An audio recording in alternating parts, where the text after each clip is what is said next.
got a client that's doing upwards of $400,000 a month of revenue now. So we've got sequenced up multiple journeys, over 100 at least, multiple customer pathway structures to get them into the, let's say, required phase structure That's for right. patient ongoing management. We're literally combining the efforts of multiple channels and then stripping out the waste and then engaging them into production. We've also identified buyer personalities and journey structures as part of this. That's right. Something that we identified right away, which is that we have different buyers and different buying making decisions, plus different buying criteria. So there's like 3 different sectors.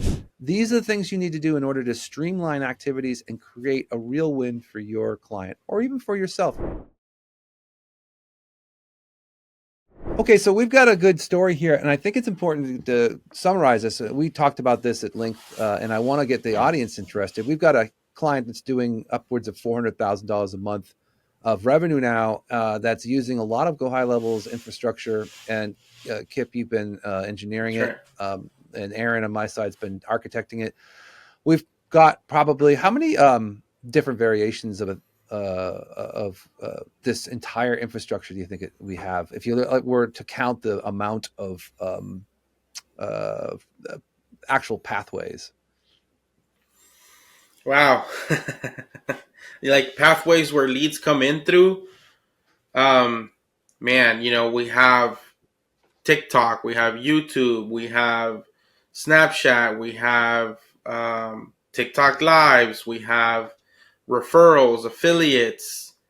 It's quite a few points of entry, and even manual uploads as well. Yeah, and so now we've got all these going into different articulations. So now imagine if you had, again, these are probably between 8 to 12 various lead intakes going into multiple formatted journeys for the customer or the patient in this particular case, because it's a medical doctor. Now, as we see these patient journeys engage in the team that is trying to put them into appointments and get them into paid clients, we see various structures based off of where they head towards during the model of the what I would consider the whole structure of his interworking of a company, right? So now we've actually intertwined all of his company properties. And again, this was a massive undertaking. Past the intake of the leads, how many different tendrils of activities do you think are set underneath this and are set up in high level? Would you say it's over 100? Oh man. Um, yeah, I mean, if we're talking about like touch points and just automations that they go through to get organized, categorized, nurtured, yeah, for sure, it's over 100. So we've got sequenced up multiple journeys, over 100 at least, multiple customer pathway structures to get them into the, let's say, required phase structure That's for right. patient ongoing management. And of course, when you start looking at this from a perspective of the larger escape of activity, there's multiple team members involved in touching these clients depending on where they are from a framework of their gestation, right? So there may be an initial phase for the client when they come into pre-sales, and then there's also an onboarding section, and then there's a post recovery, let's just say after they've gone through a treatment structure, or what if they're on Right. the ongoing treatment. And then they've got, as you know, and a whole entire affiliate and membership area as well, so that we can put people into different quadrants, right? That's right. So one of the things we're going to do, and we're going to help everyone through seeing this, we're going to do this in multiple formats so we can show the inner workings of a very complex but yet articulate way of taking a patient who's raw in the field, no matter what channel. It doesn't really matter where they are. Let's just say they're in, I don't know, Instagram, right? In Instagram, they'll come in, they get tagged as an Instagram lead, they get processed as an Instagram, they get tagged into the production, knowing that that's where they came from, and then we're actually putting them into, uh, let's just say, the sales.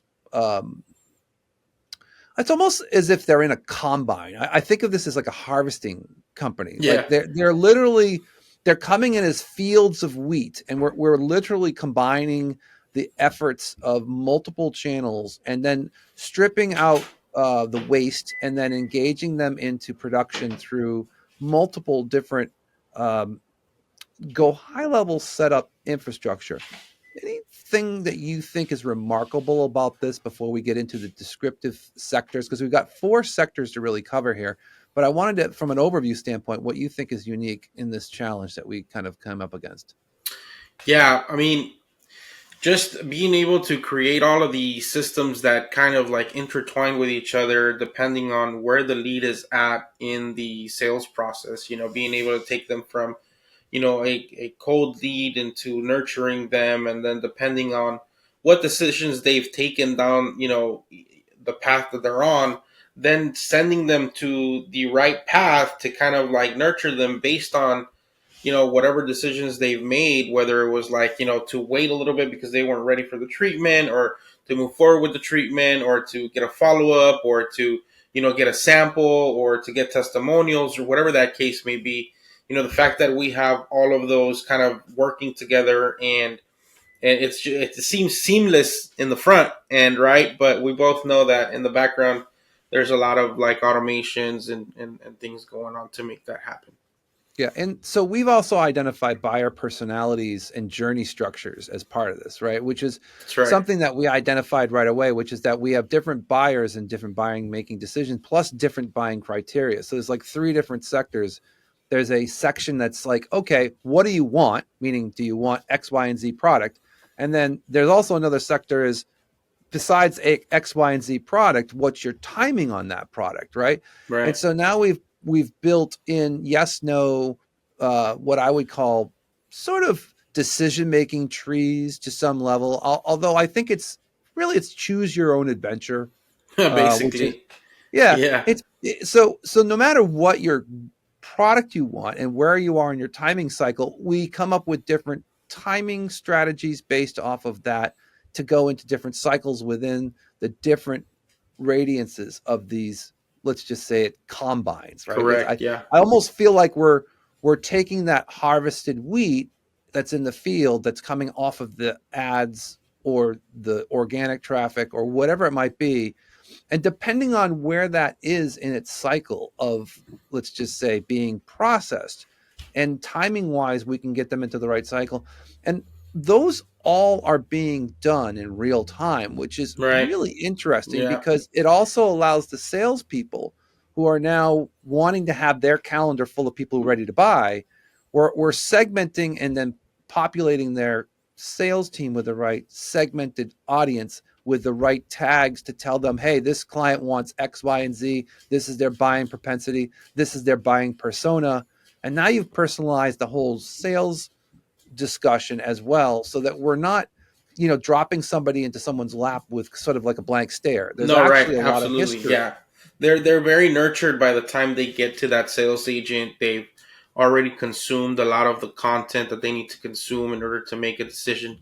By the time they get there, like the whole point is to try to get them as much get them to consume as much information as possible, so that they already kind of have a decision in their mind already by the time they get to the sales agent, and the sales agent just kind of has to like just push them over the cliff, kind of thing, and they don't have to sit there and try to educate them and explain everything to them like if they didn't know anything at all. Right.